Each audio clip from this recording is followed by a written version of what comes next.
What's going on, everybody? Welcome to another episode of the Culture 316 podcast. I'm one of your hosts and producers, Jordan Ahisi. Joined with your other co-host, Mo. What is that, people?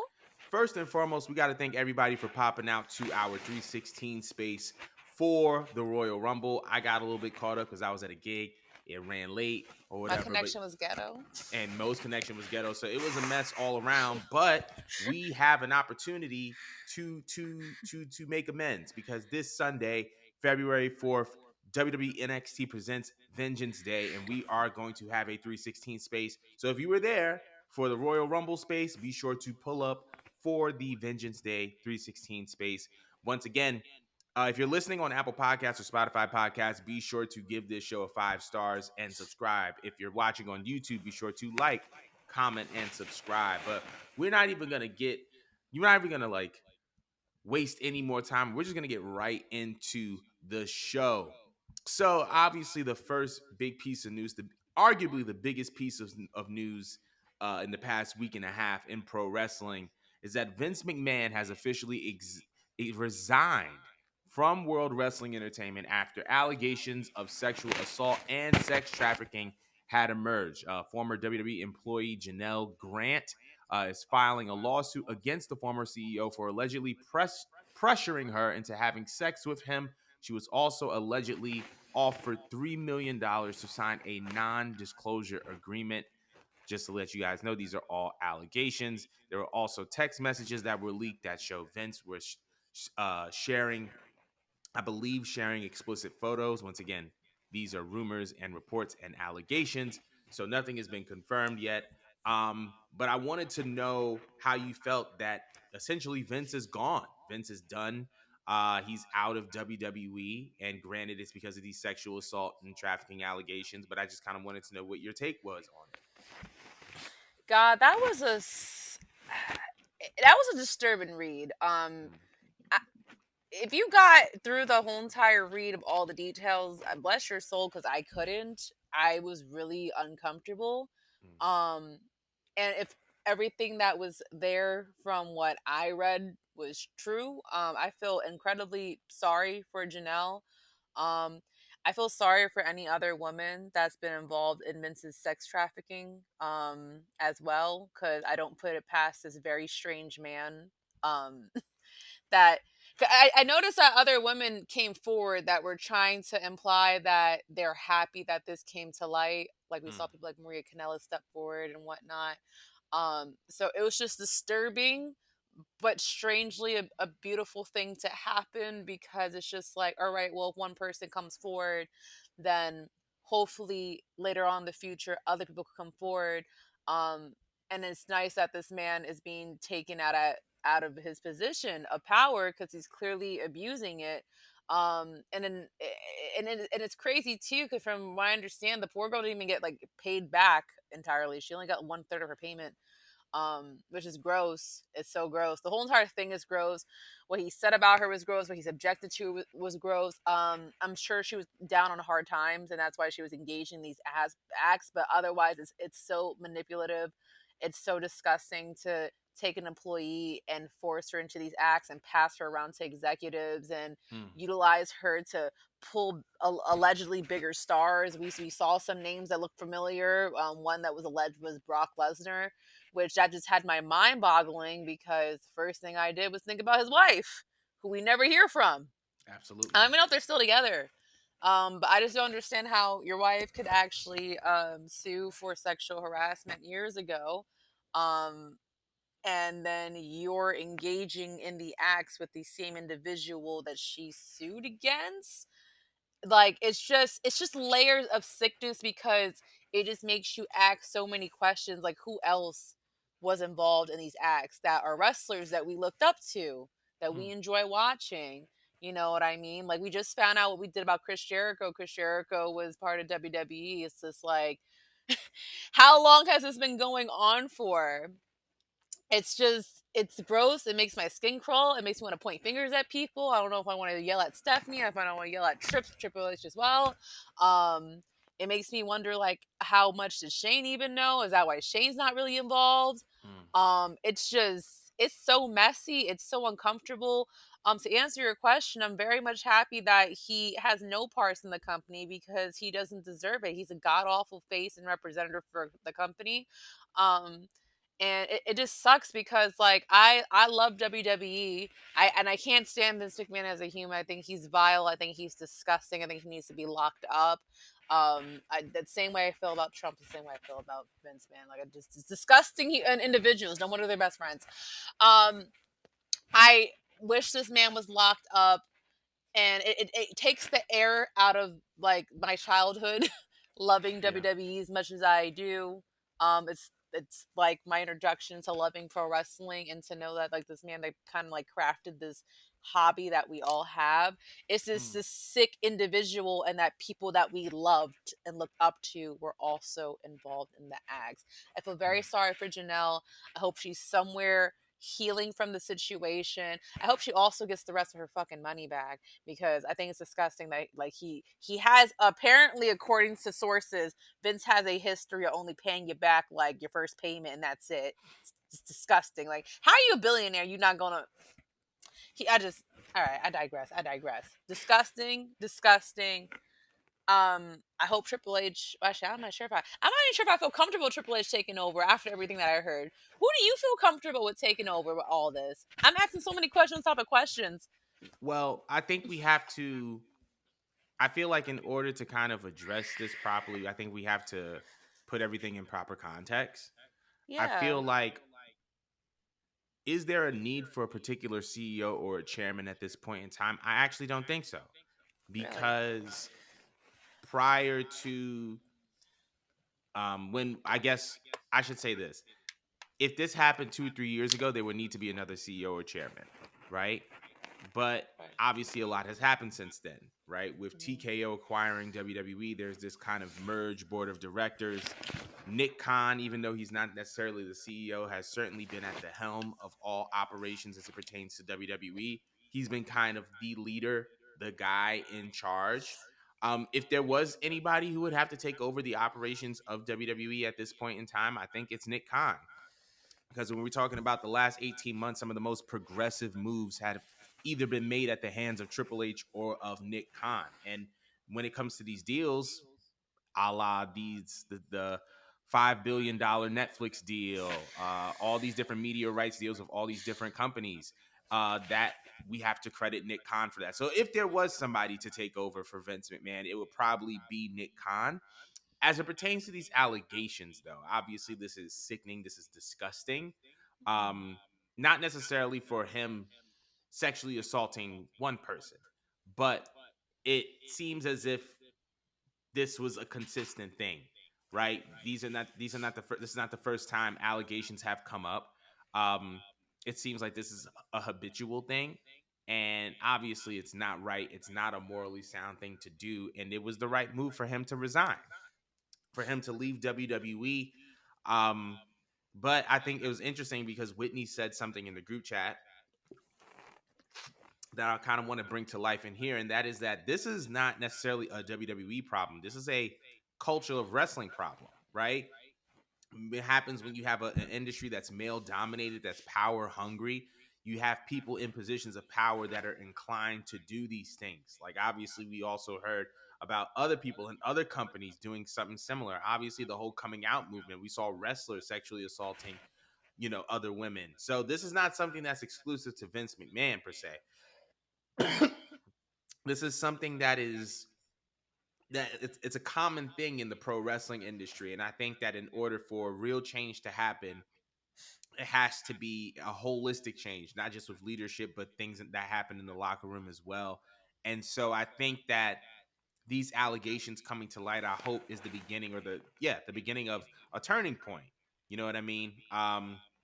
For the entire wrestling industry, obviously Vince being out, but also we need to work towards a more ethical wrestling industry where people of all genders and all walks of life feel safe, and they feel protected, and they feel seen, and they feel heard, so that things like this won't happen again on any level. But yeah, that's really all that I had to say about it. Obviously, like you said, like the read was very, very disturbing. Couldn't get through it. And on top of that, you just your heart goes out to people like this, regardless of how much money she was offered. Um, having being violated is not a matter that's comforting, if that makes sense. And so I just my prayers and my thoughts and my love goes out to her. But we want to know how you guys feel about these sexual assault allegations, sexual trafficking allegations. Let us know in the comments below. uh but we're moving on because this past Saturday night, the Royal Rumble emanated live from St. Petersburg in Florida, I believe. And it was an eventful one, to say the least. So I wanted to know, what were some of your impressions on this year's Royal Rumble? Well, I was very lit when I watched it. So the parts that I mainly remember was the rumbles. And I remember most of it. And I remember having a great time. Cause last year I was bored. I was bored as shit, and I was so mad. I was so mad. I was so disappointed. Um, at that point, I done lost my favorite girl, Sasha Banks, and while she did not come back for this Royal Rumble, I can't even say that I was disappointed by the performance that we got, the surprises that we got, and the winners that we got. Um, I want to respectfully say that probably was the best women's Royal Rumble out of all of them that I seen, and that was really hard to top because Bianca Belair won one of the Royal Rumbles, and y'all know how she's my favorite, so I had that way up there. Um, and the one before that was also way up there for me from 2020, I think that was. So 2020 and 2021 were probably my favorite women Royal Rumbles. I'm gonna arguably say that this one's my new favorite women's Royal Rumble. Um, and I just love the fact that the highlight was a focus on black women. We got Trinity back, Naomi, and she put on one hell of a performance. I was super excited to see her back. Of course, in the back of my head, I'm thinking, all right, we got Naomi. Is Sasha gonna be number 30? Like, that'd be a treat. Are we gonna get AJ Lee? I did not get either or. Um, and I wanted to be disappointed, but I couldn't. Um, the part that really just got me the most was being able to see Jay Cargill. I can't say her name. Jay Cargill debut. She looked phenomenal, by the way. She looked like a star, and I got the stare down that we all been looking for. And it was her versus Bianca, and my heart just kind of like skipped a beat for a moment when I got that frame of them holding Liv and Becky in the air, dropping them on the ground, and it's like, yo, this is business. This is business between me and you. And like for a second, I wanted to see them go, and then of course, in WWE faction, they kind of like had the interference just to cock tease us, and we got to see Jay perform. I thought she kept up very, very well for someone who we haven't seen wrestle in many months since she's left AEW. Um, it was just fun. The whole entire thing was fun. The pacing was fun. I didn't see any like stupid spots outside of maybe what they were trying to pull with what was her name? Was it Casey? There was somebody who was trying to pull a Naomi spot. Every single year Naomi does something really tricky for the camera lenses, and I think they try to replicate it with somebody else, and I think they botched the spot. I think it was it Kyrie. Was it Kyrie? I can't hear you. My mic was muted. Yeah. Kyrie, when she was on like the board, like the board of Yes. the, yeah. I remember that. Yeah, That yeah, was the yeah. only botch I think I saw, and it looked like Oscar and her were having to talk on it. And that was kind of funny for me to watch. But she tried. She tried. Not everyone could be Naomi. Like Naomi has done Right. it all. Like all. I thought the women's was so fun. I really enjoyed it. I love the takeaway for it, and I'm not mad at the winner. Um, and then for the men's, we were all hoping and praying that it probably was going to be CM Punk. We did not expect a duplicate winner, but the way they played it out with Cody, I also could have been mad at it because I mean we've been telling Homeboy to finish the story, and Mm-hmm. especially knowing the news that we know about the person we wanted to win, it kind of worked out. Right. That Literally. would have blown if he actually did win and Win. then found out you're injured. Because like, what do you even do in that situation? So they ironically made the right call, It was fun. It was like a heroic win for Cody. Made me excited for WrestleMania. And that's what the Royal Rumble's supposed to do. It's supposed to be the pay per view that just jumps off the whole entire year. And I just love, like, I feel like WWE has been consistently doing very, very well. Like, it Yes. feels nice to feel excited to be a fan again. It's actually a little bit nice to be wrong sometimes for some of the outcomes, because you're not supposed to know who's actually going to win the Rumble. It's supposed to feel like it could go till maybe at least five people, Yeah. like it did back in the day. And Cody was on the list, and the way they executed it, that was phenomenal. I really enjoyed myself. Definitely got to rewatch the pay per view again. I think. Oh yeah, the other part I like was the stare down between Jay Uso and Jimmy Uso. That shit was fun as fuck. I love that match. Anyways, I think it was great. Honestly, I want to rate it like a 9 out of 10, maybe Mm. 9.5 out of 10. Ooh, 9 out of 10. Yeah, I That's thought it good. was super fun. What do you rate it, and what are your takes from the Rumble? Any I highlights? Mm, So I was able to watch it again, and I would probably be on par and say that it was a 9.5 out of 10. Um, where do I start? So I think I could start with the women's Royal Rumble. Um, Obviously the Jade Bianca interaction was fantastic. yep. I love the sequence in which Jade debuted though, because Nia Jax had been dominating the entire Rumble, eliminating person after person, brutalizing person after person. That pre-workout is kicking in, Mm. and brutalizing person after person, throwing people out the ring, and then you see Jade come and effortlessly lift Nia Jax up, and then eliminate Becky and eliminate Naomi. Speaking of Naomi, I was really, really glad to see her back. Obviously, she was someone who was rumored to return. She was previously in TNA. She worked her last match not too long ago against Jordan Grace for the TNA Knockouts champion. And speaking of Jordan Grace, she Crimson Foot. also made an appearance at the Royal Rumble, making her the second TNA Knockouts champion to be a Royal Rumble entrant. The first, obviously, was Mickey James,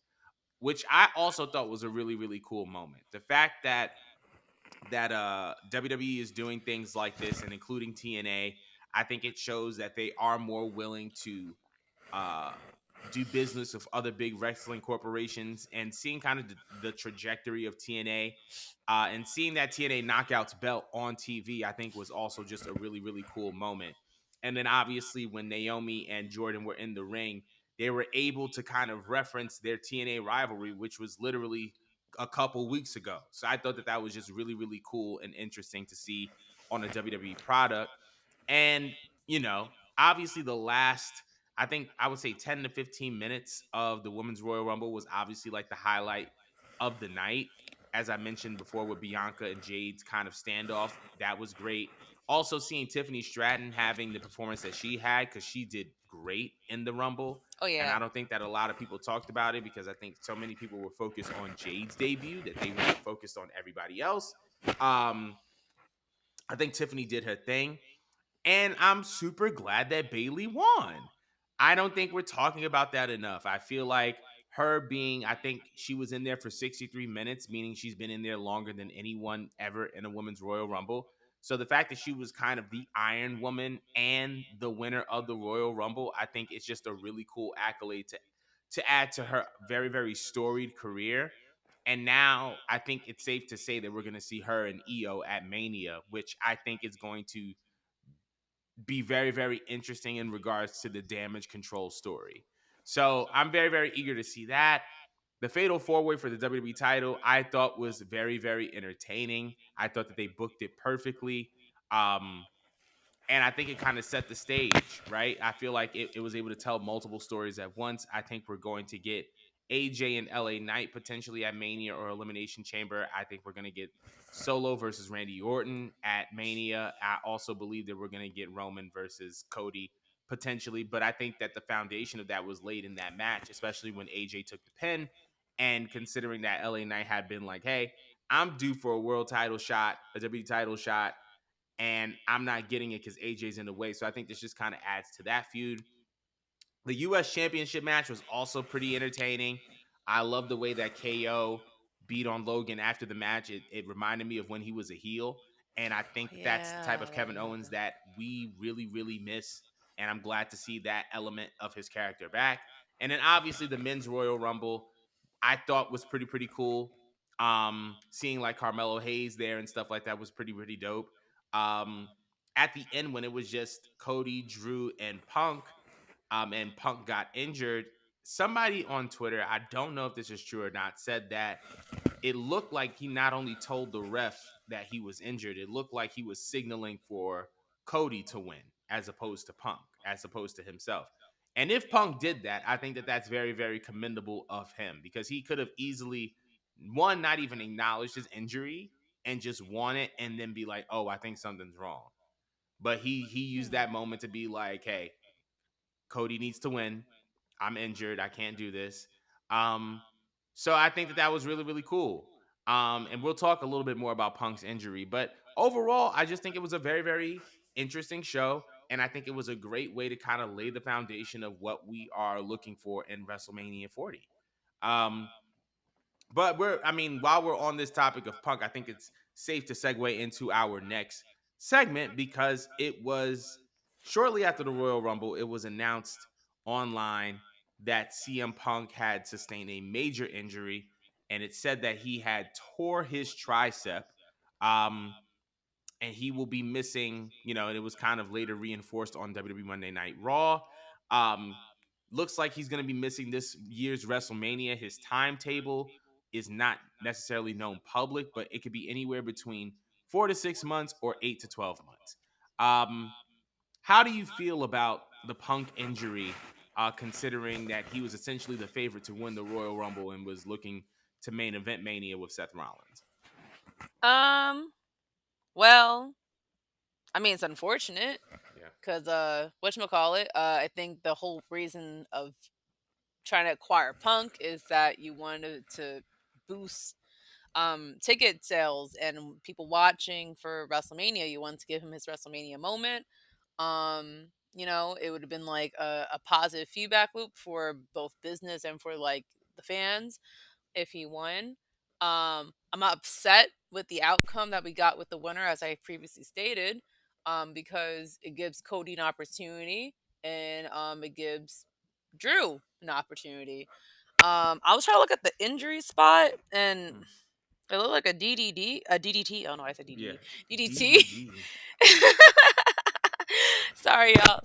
I'm still waking up, and then the pre-workouts just kind of taking the rest. But um, it looked like a DDT took him out, which I don't even understand how it. I'm looking at it like several times on loop, and it's like, how do you even do that? His arm, I think he landed the wrong way. Like, see, he had his arm bent or Yeah. something like that. I Yeah. don't, because he gets injured so much. It's like he's made of glass, and I keep forgetting that Phil is getting really old. Um, and it's unfortunate because, like I said, um, I would like for him to still be part of WrestleMania. According to the promo that we got on Monday, Hmm. he said that he'd be there just in time, which I don't put it past him because it's a tricep injury. I want to Google real quick. How long does it actually take? Does it really take 8 to 12 weeks to recover from a tricep injury? 8 to 12. They Eight to said, 12. I think 4 to 6, between 4 to 6 months or 8 to 12 months. I think it's either or. Let me Google this real quick. That's a long That's a ass long time. time. Recovery time. I just had to. Usually about 6 months. Ooh, if it's Yeah. severe. Ooh. I Yeah. don't I I don't think we got 6 months, Phil. You gonna have to figure that out or wrap it up. I mean, you could make it to something heroic because he's a baby face technically. I mean, he could easily. That could easily, if he has a 6 month recovery time, that could easily set up a feud with Drew McIntyre It can. for And SummerSlam. right. I mean, this is what you could do about it. You could pull Cody Rhodes and show up with your your injury purple and black and Yeah. do the damn thing and make it worse and take the time later on to recover and have a even more bigger babyface comeback. But don't know if Punk really moves like that. Right. Um, but it's like I feel like when one door shuts, another one opens. So maybe if not this pay per view, he has his moment. I mean, SummerSlam is always there for him Hmm. to have it. That's like a second WrestleMania for us.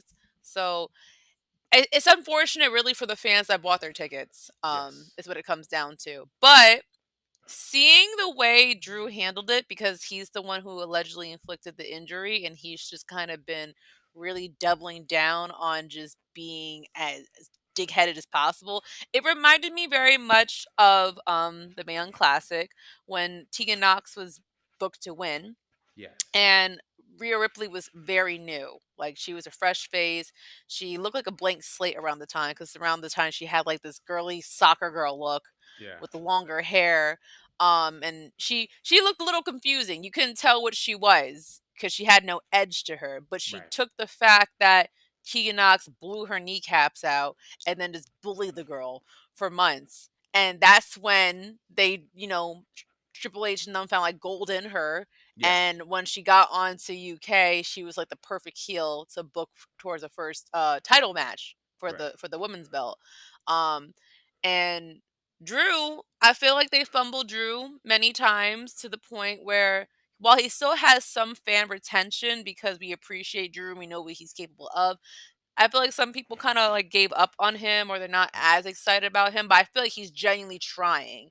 But mm. it's just like now it's just like he has this opportunity to really lean into it, and he's hilarious, bro. Um I saw like this meme of him trolling Punk with the grave, Yep. and I think someone put his old theme song, like his old theme song from like ECW over it. That shit had me crying. I mean, he had like something on TikTok where he was mocking doing a tricep workout and smiling like a dickhead. I mean, he let him know during his promo on Monday that like he was happy, he prayed for this. He's really leaning into being a heel, and it's good shit, and it'll pass time. You could let him take over, do his thing, get his own opportunity, because I really do Hmm. think they fumbled Drew back in Europe. I feel like he really should have been champion, personally. Um, so it kind of it's like, all right, well, Punk can't eat now, but it doesn't mean Punk can't eat later on when he recovers, because he is a big name. He's the biggest name they got signed currently that's active on the roster. Right. So he could always get his opportunity, but Drew can't. Very true.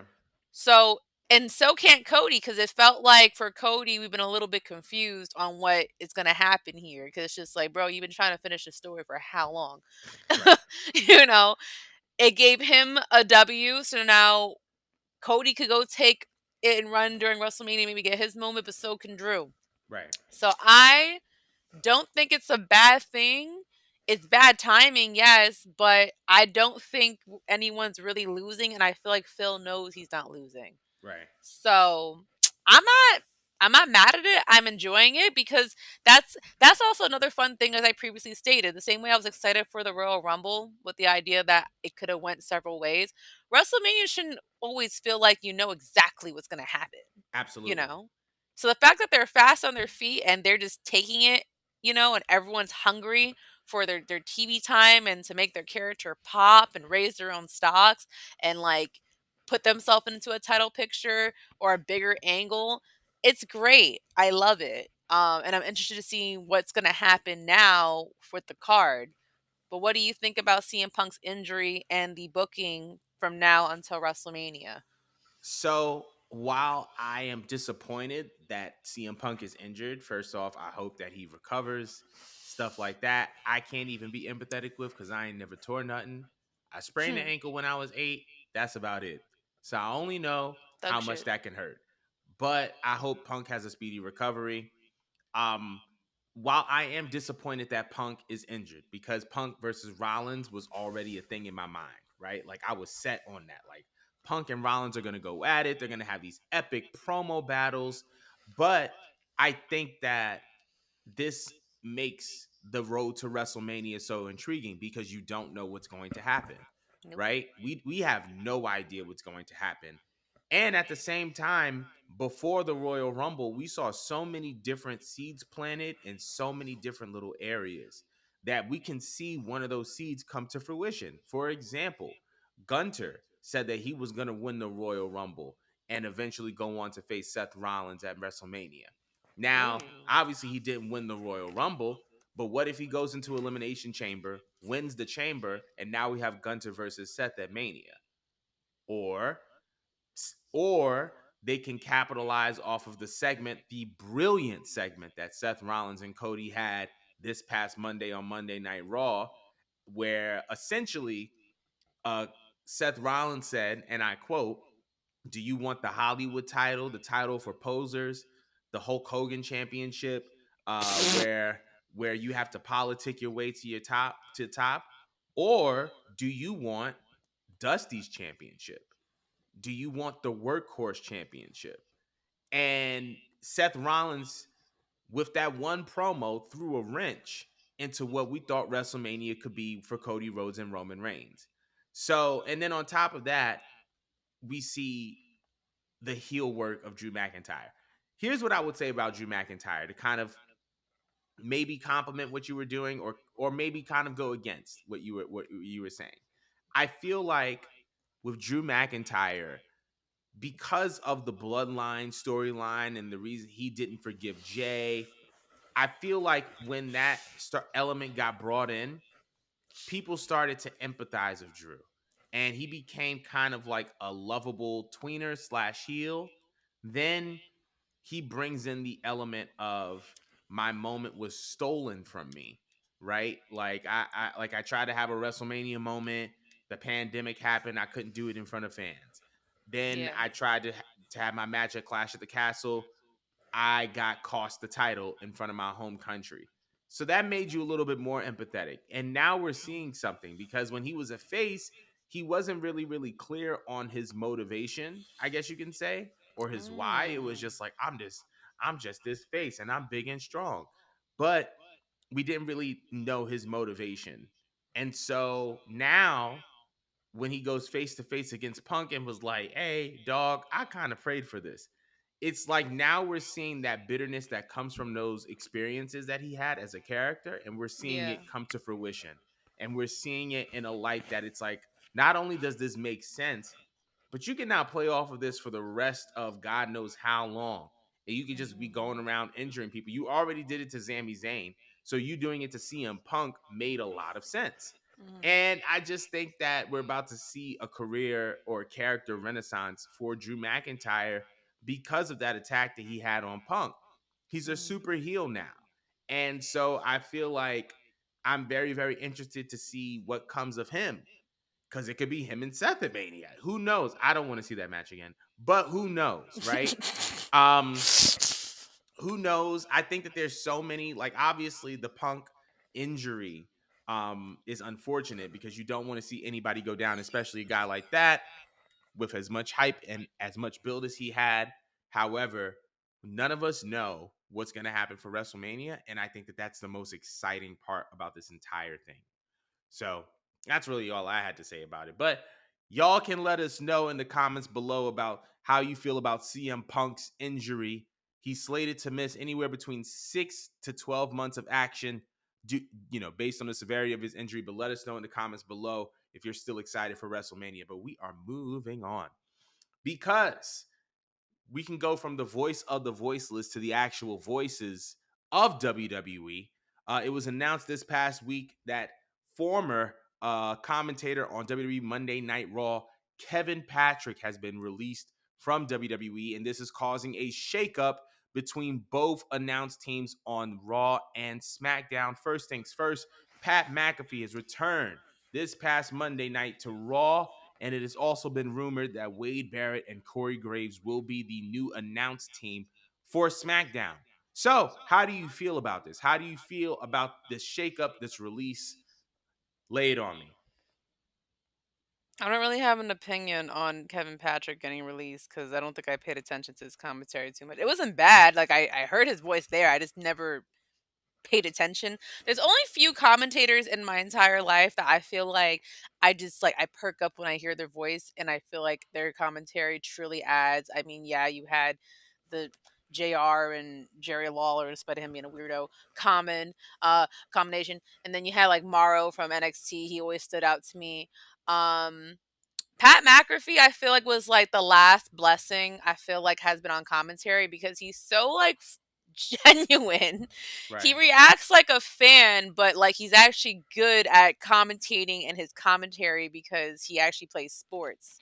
So Mm-hmm. he has like his own little craft to it, which I feel like is important when it comes to commentary. I feel like you got to have the serious person that actually knows how to make proper calls, but you got to Mm-hmm. have a color person, whether they're either like a heel about it or they're just fun. And I just feel like Pat McAfee's just like, he's just cool. He's fun. He's great. Um, I like him a lot. Now, Corey Graves, I noticed there was like some shakeup about Corey Graves online. I feel like people just started like picking up things that he said before as a heel and was saying why are we utilizing him? You know, he's a dickhead, he's racist, he's whatever. And I feel like people like forget how heel commentators are supposed to work. He's not trying to be Right. liked. Right. Um and if he's provoking you, then he's doing a damn good job. He's supposed to either make you feel some type of way or he's supposed to persuade you into not really liking whatever you're looking at. Right. So I don't dislike Corey's work because sometimes he does pop me and sometimes he does irk me, but it's like, all right, job well done. So I don't mind him. Wade Barrett. I'm trying to think. Have I actually really paid attention to Wade Barrett, dog? I have, but keep going. No, it's just that like some people I just don't pay attention to, and I'm just paying attention to the match, and I got my own commentary. 'Cause I don't Right. shut the f up. So I'm not upset with the combination, but I have heard from reviews about Wade Barrett that people think he does a job well done. Now, since I don't pay attention to Wade Barrett, what kind of commentator is he? Is he like a just objective commentator? Is he more of a color commentator? Is he a heel? Is he a face? How do you rate this man? He's more heel color. He's more heel color, and I like his style of commentary. He did some time, I believe, in NXT, and I was a fan of his work there. Um, but yeah, I'm a fan of Wade. I'm a fan of Wade. I'm also a fan of Corey Graves. Not just his commentary work. He had a podcast called After the Bell that I was actually a big fan Oh, I of remember during the pandemic. Yeah. during the pandemic and a little bit after that. And it was a really, really good podcast. I don't know why they canceled it, but they bugged out on that. But I feel good about these announced teams. I feel good about them. Ironically, part of the reason why I believe Kevin Patrick was fired was because a lot of people said that they did not like him on commentary. And then next thing you know, he got released. And then Cats was like, whoa, whoa, whoa, whoa, whoa. We said we didn't like him on commentary. We didn't say to make him lose his job. But I mean, Right. you listen, this is the reason why you shut up and you think about what you ask for before you Hmm. start asking for things. Right. But I'm a fan of the work. To kind of piggyback of what you were saying about Pat McAfee, this is something that's I feel like long overdue. Pat is someone who is loved and revered by pretty much anyone who watches WWE television. Um, Yeah. Yeah. dating back to NXT, his feud with Adam Cole. It was actually one of my favorite stories. Um, this is someone who can go on the mic, who brings the energy, and I think that especially if WWE is about to move into a new network with Netflix for 2025, they need to bring somebody on that's going to bring that energy, and I think that Pat McAfee is perfect for it. But yeah, it's unfortunate that Kevin Patrick lost his job, but I am really, really excited about these shakeups in the announced teams. But let us know how you feel about Kevin Patrick being released as well as these shakeup in the announced teams. So we are moving on because this Sunday is NXT Vengeance Day. Most notably on the card, we got Trick versus Ilya Dragunov. Daddy. Trick versus Ilya Dragunov. Zaddy. That's not. Those are not my Zaddy Williams. pronouns for him. Those are not my pronouns for him. He's just Trickard Williams. That's all that I know him as. He's just a great Trickard wrestler. Williams is That's his crazy. full. First That's of his. all, That's his full that's government name. crazy. Trickard Williams the first. Trickard Williams Senior. Um, it should be very interesting because the Dusty Rhodes Tag Team Classic is also concluding at this event, and it also features Trickard Williams the first. But we're gonna go through this Zaddy. card from the Mm. bottom of the card to the top of the card. I'm saying this for Mo because she'll dead be confused if I start giving names. So first thing we're gonna start with Dijak versus Joe Gacy in a no disqualification match. Who do we have winning this? Oh, this is good. Dijak. I'm gonna go with Dijak. Dijak. I'm gonna go with Dijak as well. Um, then we have the family versus this new, well, not new faction, but newly kind of renovated faction. The Janice. family versus OTM, also known as Out the Mud. Um, I'm not even gonna try to pronounce all the names, but OTM had, I think, Lucian Prince and Bronco, and they also had Scripps, but they just added Jada Parker, a woman, and the family also added Miss Adriana Rizzo. Um, so, with all that taken into account, who do we have, the family or OTM? I'm gonna go with OTM because I recently became a fan of them. I don't know why, but it feels like they very much for the culture, and I love all the edits that you guys have been putting. Like they've been throwing like southern rap or other hip hop songs over their entrances. They Mm-hmm. edited them into like a GTA freaking edit before. It just feels like they're for the culture. I'm sorry, I'm a fan already. I like OTM as well. I like OTM as well, and I feel like they're going to do what they can to put over the women in this match, because it's the first time we're really seeing Jada pop out on a stage like this. So I think OTM is going to get the win. That's Bay. Next, we have Baron Corbin and Braun Breaker versus Trick Mellow Gang in the men's See Dusty Rhodes Tag Team Classic Finals. Who do we have? the Eiffel Tower. Sorry, Trick Williams and Oh Carmelo. my god. Oh.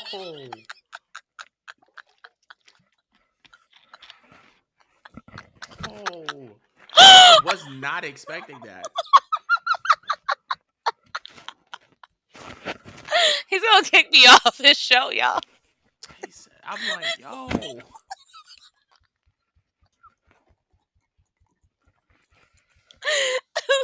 My bad. Who's your pick? I'm gonna go with Baron Corbin and Braun Breaker. Just for that. Just for that.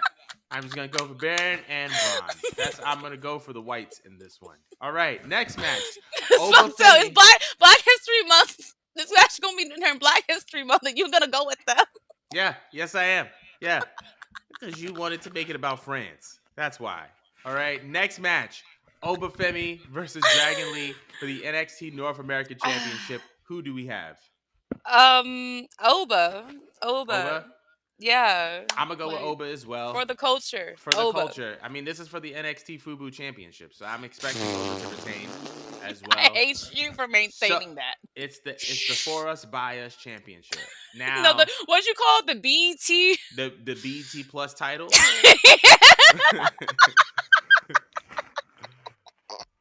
This is the My God. UP. This is the UPN Championship. This is the NXT God, North I'm American. done. Next match. Next match. This is the championship that's defended after a rerun of Girlfriends. But next is the NXT Women's Championship. Lyra Valkyria versus are you yo, you sound like you know what? I'm gonna keep that one to myself. Next is for the NXT Women's Championship. Lyra Valkyria versus Roxanne Perez. Who do we have in this match? Uh, mm, uh, I kind of want to go with Roxanne. I don't know what. We could go either. Let's say Roxanne. Let's say Roxanne. You said Roxanne? Yeah. Cool, cool, cool. I'm gonna go with Lyra. I think Roxanne is like main. I think she's main roster ready. So I wouldn't be Mhm. surprised if this is her last match in NXT. But moving on to the main event, Ilya Dragunov versus Trick Williams for the NXT Championship. Who do we have? Zaddy Williams, of course, of course, of course. Um, no, but like in all seriousness, like Trick has been like on just an just an exponential climb. It's just crazy because like a couple years ago, people didn't really care for him. Like he had a boxing match or something stupid back when NXT was colorful, and everyone just thought had no interest in this man. The focus just mellow, mellow, mellow. And I just love the fact that over time, like I'm watching this man get so much attention, so much credit. Um on the main roster, he's getting obviously a lot of attention on NXT. My man's on the front of this card, like his picture is right there. He's Yeah, appearing twice on the pay-per-view. I also been watching his wrestling like really, really improve. Like people didn't actually look at him as a wrestler. They just thought, okay, he's funny and he's cute. Like, no, he really could do it all. Like he got a big personality, he got a great look, but he could for real wrestle and he's only getting better. And it's like if he's this good now, and this is NXT, can you I could see them doing something with him. Like the same just like gut feeling I got when I saw Bianca on NXT. I'm just like, yo, that's gonna be their pick. It's gonna be so easy with Trick 'cause he's so likable. Like very true. just Yeah, everything about him. He's gonna be like I feel like they're gonna make him a babyface for a while if they ever got hit their hands on him on the main roster. And for some reason, maybe it's just because like it could be down to like the builds and whatnot. But I feel like they would treat Trick better on the main roster than Carmelo if they ever had them go agreed. singles. Agreed. I something about it. I just feel like he's going to be that guy and he's going to prove a lot of people wrong.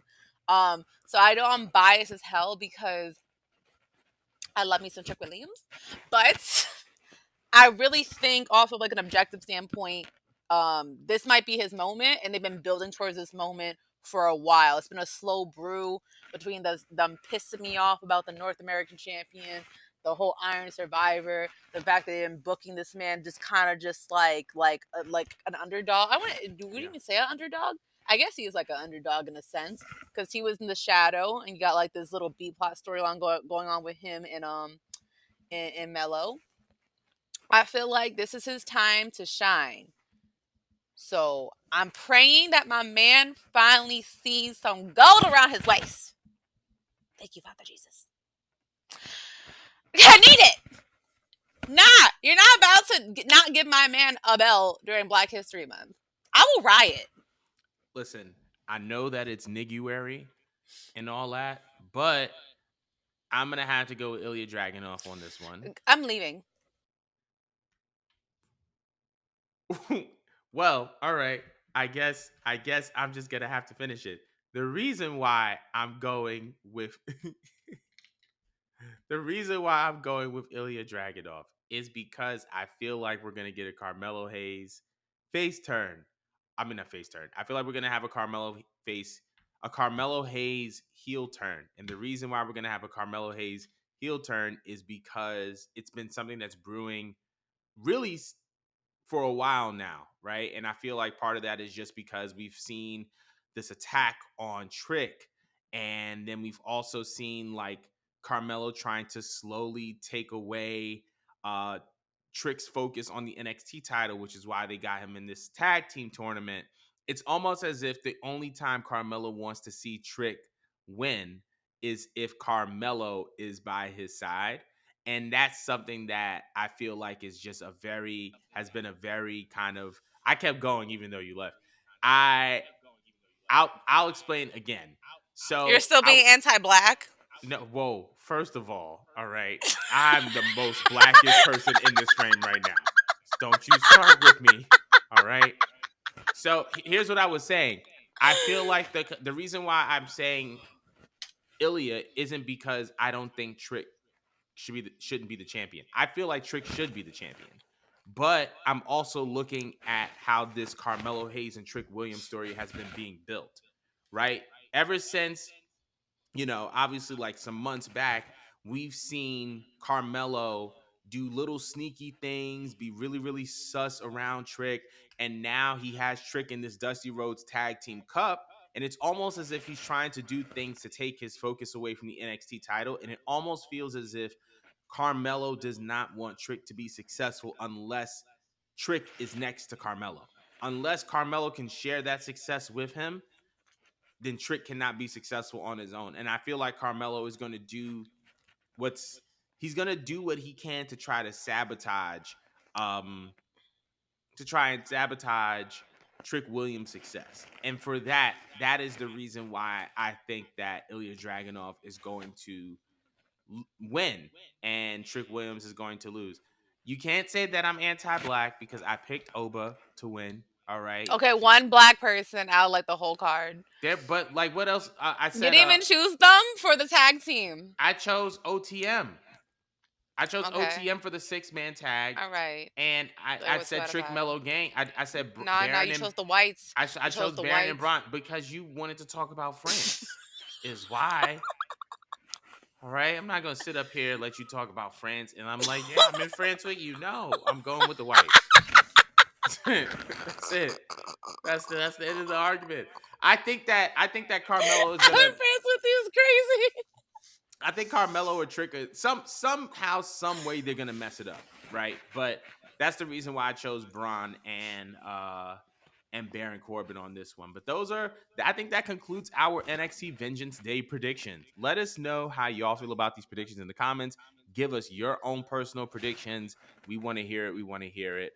But that concludes our show for this week. Thank y'all so much for kicking it with us. Once again, our next 316 space is this Sunday for NXT Vengeance Day. Hopefully, we will see y'all there. And if not, we will see you next week. Oh, la, la, la, la, la, la, la, la, la, la, la, la, la, la, la, la, la.